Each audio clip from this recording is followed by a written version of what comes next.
Camilla never really escaped Diana's shadow, and honestly, the royal family made sure of that in ways that were sometimes incredibly subtle and sometimes painfully obvious. One of the clearest examples happened in April 2021 at Prince Philip's funeral, and if you go back and watch the footage now, knowing the history behind it, the whole thing feels very deliberate. Because while the world was focused on the sadness of Philip's death, royal watchers noticed something else immediately. Catherine walked into St. George's Chapel wearing Diana's pearl choker, not inspired by Diana, not similar to Diana's, the actual four-strand pearl choker Diana famously wore in the 1980s, and people instantly understood what that meant. Those pearls had basically disappeared after Diana's death. They were locked away for years, almost like the palace treated them as too emotionally loaded to casually hand out. Which honestly makes sense because Diana's jewelry was never just jewelry. Every piece connected back to her story, her marriage, the public obsession with her, all of it. So when Catherine showed up wearing that choker at one of the most watched royal events in years, people immediately started talking. And the reason it became such a huge deal was because Camilla was sitting right there. You could tell the atmosphere around that entire family was tense already. Everybody was masked, separated, trying to keep formal composure during a funeral that the entire world was analyzing frame by frame. Then Catherine walks in wearing one of the most recognizable pieces Diana ever owned. There was no way anyone in that chapel missed it, and according to royal insiders, Queen Elizabeth personally approved what Catherine wore that day. That part matters, because the Queen understood symbolism better than anybody in that family. She knew exactly what message certain jewelry pieces sent, especially Diana's. That's why so many people saw the moment as intentional. Camilla never reacted publicly, of course. She sat there perfectly composed because what else was she going to do? But body language experts had a field day afterward, analyzing every expression, every glance, every little movement. Some said Camilla looked irritated, others said angry, others said emotionally shut down. Whatever the truth is, people noticed immediately that she never once looked toward Catherine's necklace directly, and honestly, she didn't need to. She already knew what it was.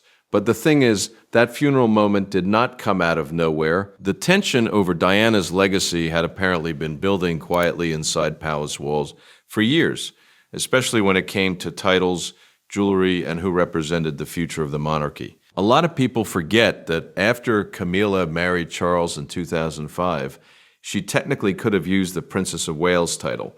Legally, it was available to her. But that title belonged to Diana emotionally in the eyes of the public, and the backlash would have been brutal. Still, according to reports over the years, there were conversations happening behind the scenes about it. Some palace insiders claimed Camilla's side believed the title should belong to her because she was Charles's actual wife, and that alone reportedly caused serious tension. Queen Elizabeth shut it down immediately. Camilla became Duchess of Cornwall instead, and that decision basically told everybody where the line was. Diana's position inside royal history was not going to be casually replaced. And this is where the jewelry situation started becoming really interesting. Because once Camilla officially became a senior royal, she obviously needed access to the royal collection for state dinners, ceremonies, tours, all of that. But people close to the palace noticed something very specific. Camilla was being given impressive pieces, yes, but not the pieces connected to emotional legacy or future symbolism. There's a huge difference there. The Queen Mother's jewelry, Camilla wore plenty of that. Massive pearl chokers, older royal pieces, historic items with formal importance. But the jewelry tied directly to Diana or to the future image of the monarchy kept quietly moving toward Catherine instead. And then Catherine married William in 2011. And honestly, after that wedding, the balance inside the royal family visibly shifted. The public absolutely loved Catherine from the beginning. She photographed beautifully, she handled royal pressure well, and the palace clearly recognized very quickly that she was becoming the monarchy's safest long-term bet. You could feel it. Apparently, Camilla noticed too, because according to royal reporting over the years, there were whispers that Camilla believed her seniority as Charles's wife should give her priority when it came to major royal jewels and state appearances. But Queen Elizabeth never publicly argued about any of this. She just quietly kept making decisions, and those decisions always seemed to land in Catherine's favor.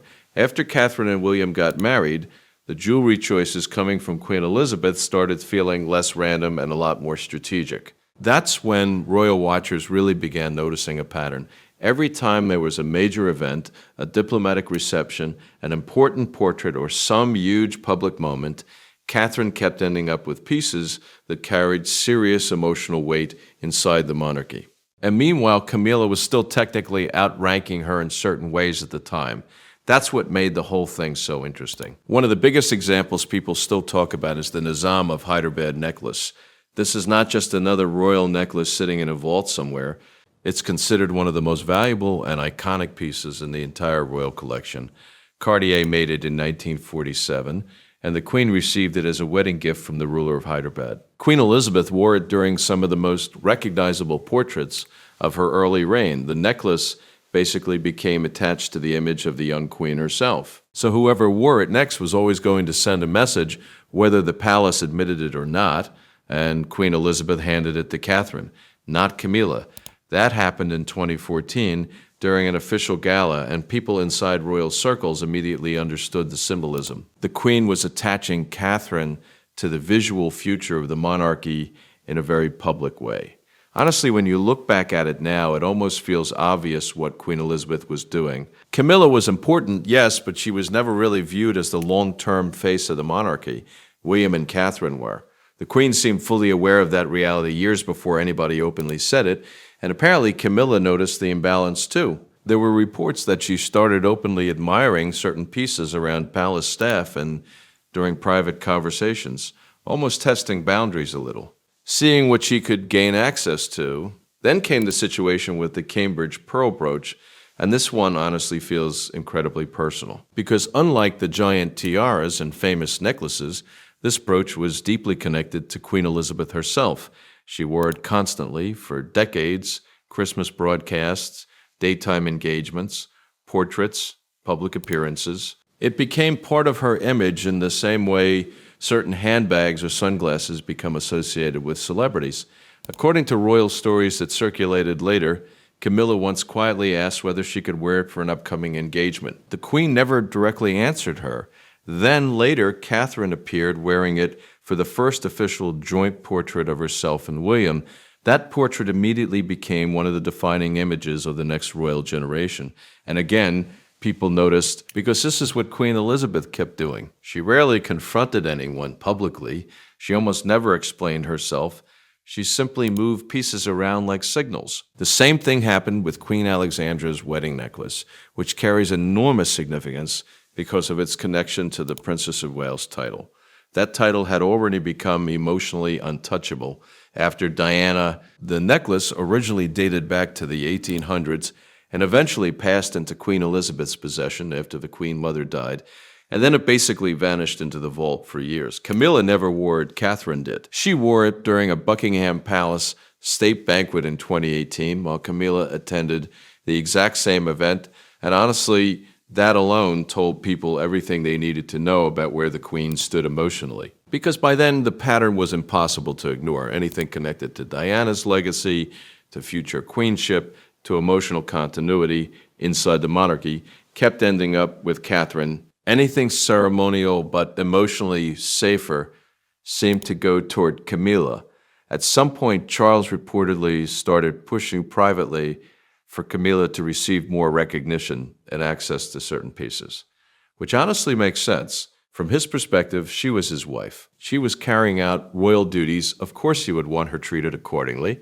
But apparently, every time Charles pushed forward, Queen Elizabeth responded by elevating Catherine even further.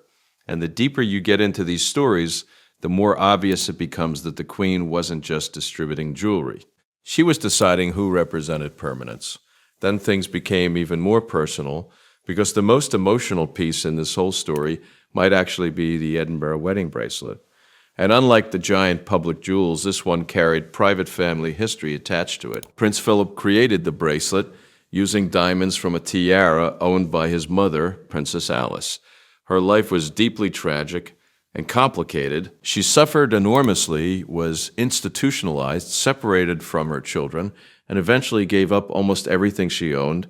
Philip took part of her tiara apart before marrying Elizabeth, and turned it into a bracelet for his future wife. So this wasn't just another royal accessory. It represented Philip's mother, his family pain, his love for Elizabeth, all wrapped into one piece. Queen Elizabeth wore it for most of her life. And when she eventually allowed someone else to wear it publicly, that person was Catherine, not Camilla. And honestly, that decision probably said more than any title ever could. By the time Queen Elizabeth died in September 2022, the message she had spent years quietly sending was already impossible to miss. Catherine had become the emotional center of the monarchy's future, at least in the Queen's eyes, and the jewelry choices were one of the clearest ways she communicated that without ever saying it directly. But then everything changed overnight, because once Elizabeth was gone, Camilla suddenly had something she had never truly had before: unrestricted access.